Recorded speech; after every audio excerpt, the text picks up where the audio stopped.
हैं 103 वर्ष का लखन। कौशाम्बी जेल से लखन की रिहाई हो रही है। 43 साल उसने इस जेल में बिताए और अब अदालत ने उसे बाइज्जत बरी कर दिया। ये है असली तस्वीर भारत की न्याय व्यवस्था की। इंडियन ज्यूडिशरी को संविधान का संरक्षक और लोकतंत्र का चौथा स्तंभ माना जाता है, लेकिन आज इसकी निष्पक्षता पर सवाल उठने लगे हैं। कितने ही लोगों की जिंदगी और आजादी फाइलों में बंद पड़ी हुई है। भारत में करीब 5 करोड़ से ज्यादा केस पेंडिंग हैं और इन मामलों को निपटाने के लिए हर 10 लाख लोगों पर सिर्फ 19 जज ही हैं, जो कि अंतर्राष्ट्रीय और राष्ट्रीय मानकों को भी मीट नहीं कर पा रहे हैं। यानी अगर आप किसी गांव कस्बे से हैं तो आपके मुकदमे को कितना लंबा टाइम लगने वाला है ये आप समझ ही गए होंगे।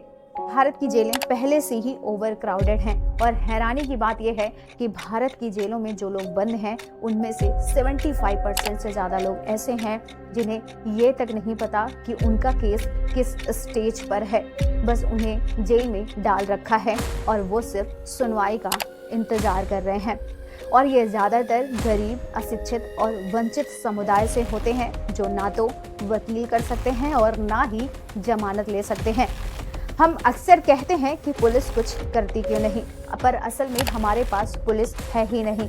BPRD यानी कि bureau of police research and development के अनुसार 1 लाख लोगों पर 222 पुलिसकर्मी होने चाहिए, लेकिन ग्राउंड रियलिटी में यह संख्या सिर्फ 150 से 160 है।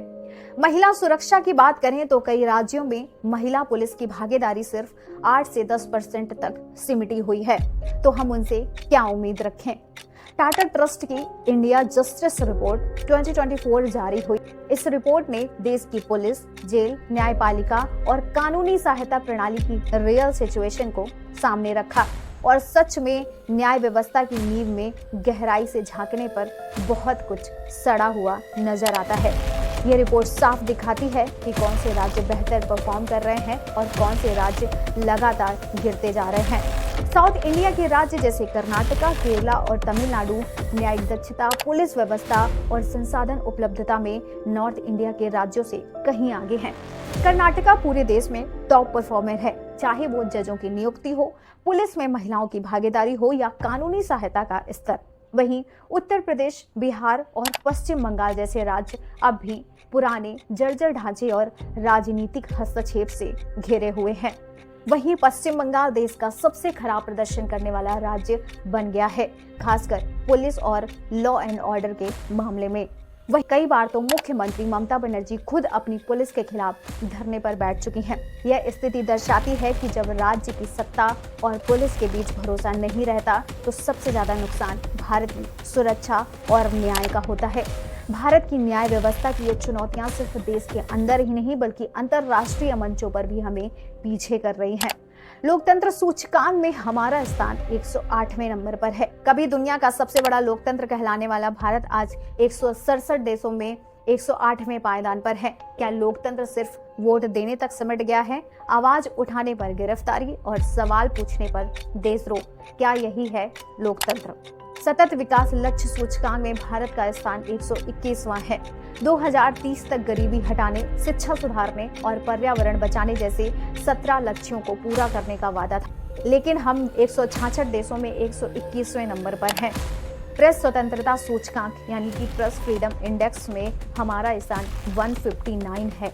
पत्रकारिता, जो लोकतंत्र का चौथा स्तंभ कहा जाता है, वो आज सत्ता के डर से कांप रही है। 180 देशों में 169वां स्थान होने का संकेत है कि मीडिया अब बिक चुकी है।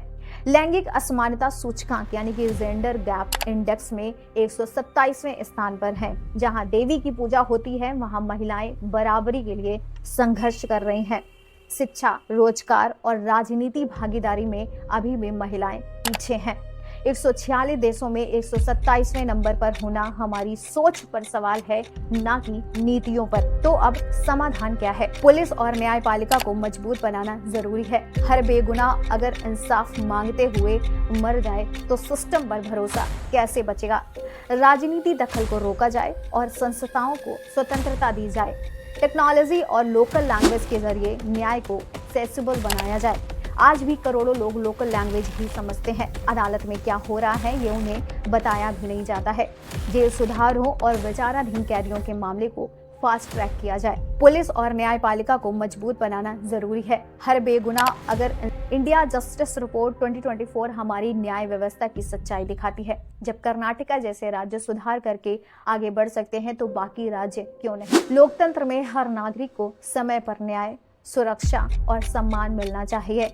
जब तक हमें ये नहीं मिलता तब तक हमारा लोकतंत्र अधूरा ही रहेगा। इन आंकड़ों से स्पष्ट है कि भारत सबसे बड़ा लोकतंत्र तो है, पर सबसे बेहतर लोकतंत्र बनने की राह अभी लंबी है। इंडियन ज्यूडिशरी के बारे में ये आर्टिकल आपको कैसा लगा हमें कमेंट में जरूर बताइएगा और ऐसी ही इंफॉर्मेटिव वीडियो के लिए सब्सक्राइब करें हमारे चैनल को।